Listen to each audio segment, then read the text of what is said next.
Hey everyone, it's Ryan House Small Business News. I got a good one for you today. It's another crazy one.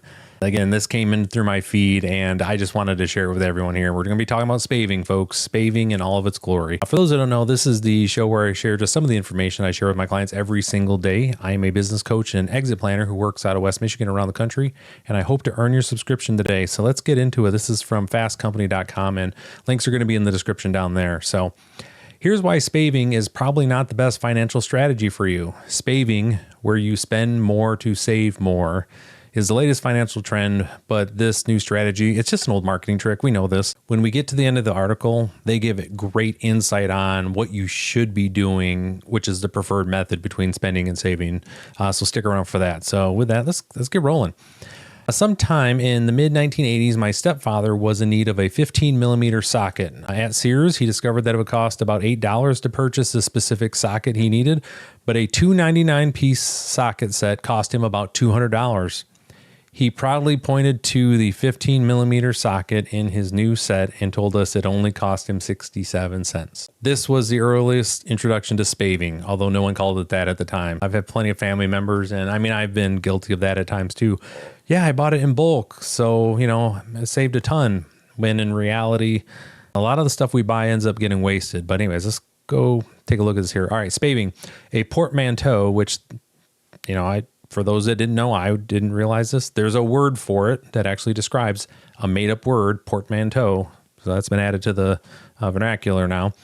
Of spending and saving describes the act of spending more money in order to save more money. And we've all been there. I mean, that's just something we've all fallen, prey to. That's how Sam's Club and Costco kind of do their thing. You're going to buy in bulk and it's going to save you over time. And for certain things, absolutely makes sense. But for the vast majority of things, it doesn't make sense. And the biggest issue when I talk with clients about this, when they are looking at bulk purchasing of items, that's where the business part comes into here, is that we want to make sure that we don't take too big of bites on our purchases, because it's going to negatively affect our cash flow, right? You got a big chunk of cash going all out at once. So that's one huge payment going. And that's where you see a lot of financing. It makes sense for many businesses because you can manage your cash flow better.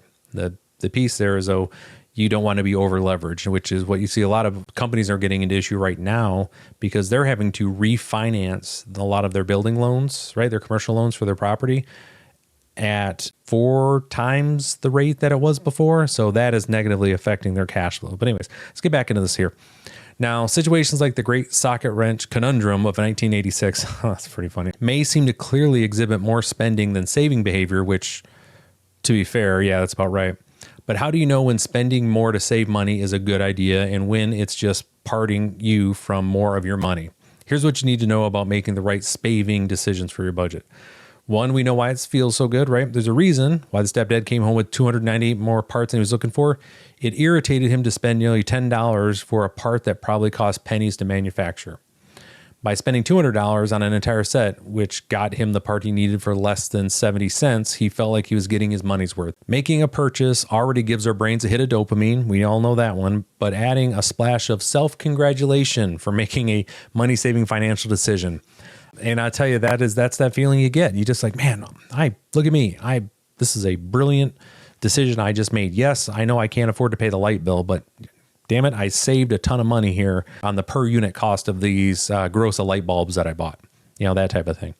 Now, these pricing schemes also trigger your fear of making the wrong financial decision. Online retailers share the exact dollar amount you need to spend to qualify for shipping or bonus points or a gift with purchase. So you get to worry that you're losing money if you refuse a deal, right? So we've been there, right? We have all been online and let's say, I don't know, Wayfair, and they say, yes, if you spend $50, you get free shipping, right? And everything is priced to make you have to buy, at least 2 items. It's going to get you well over that $50 mark, right? That's how they get you. Just remember, if shipping is free, it's included in the price already. So you're already paying more. Now, other things that they have here, sales events tend to trigger spaving. The insidious nature of spaving is why sales like Black Friday can be such budget killers. You may not have even realized that various sale items existed, but the fact that they are offered at deep discounts tempts you to pull out your wallet. I mean, how many times have you bought just junk during Black Friday or any other times because it was on sale and it was presented to you at an end cap, right? All of a sudden you're like, oh wow, this hair. How about this? How about a bread maker? How many y'all bought bread makers? And how many bread makers are sitting in your closets that are never touched after the third use, right? I was that guy for many times over. So when does spaving make sense? Though spaving is usually just a marketing trick, there are times when you actually can use this strategy to your advantage, specifically if you're already planning to make a purchase that aligns with a deal. For example, the author's kids needed new shoes, so they went shopping and got BOGO, right? Buy one, get one half off. They were already going to get shoes, so they got one at full price. They got the other one at half price. They already planned on buying 2 shoes, and it aligned properly. So spending and saving should be distinct categories. And this is the key that I brought up at the beginning of the video.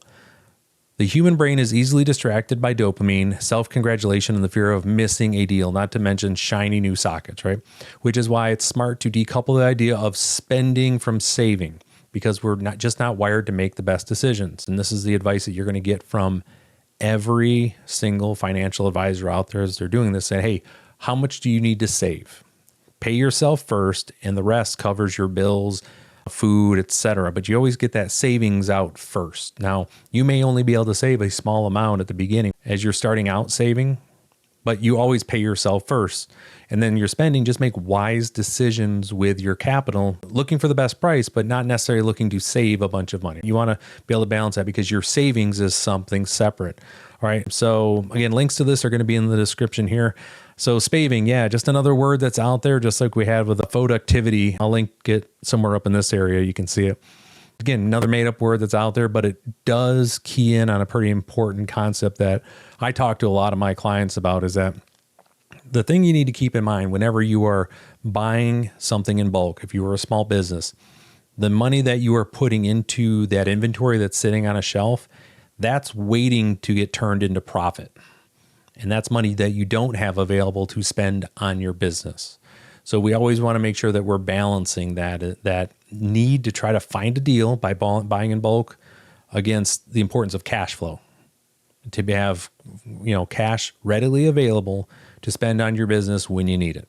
All right. So it's always a balance. All right. So hopefully I earned your subscription today. Take care, and I will see you next time.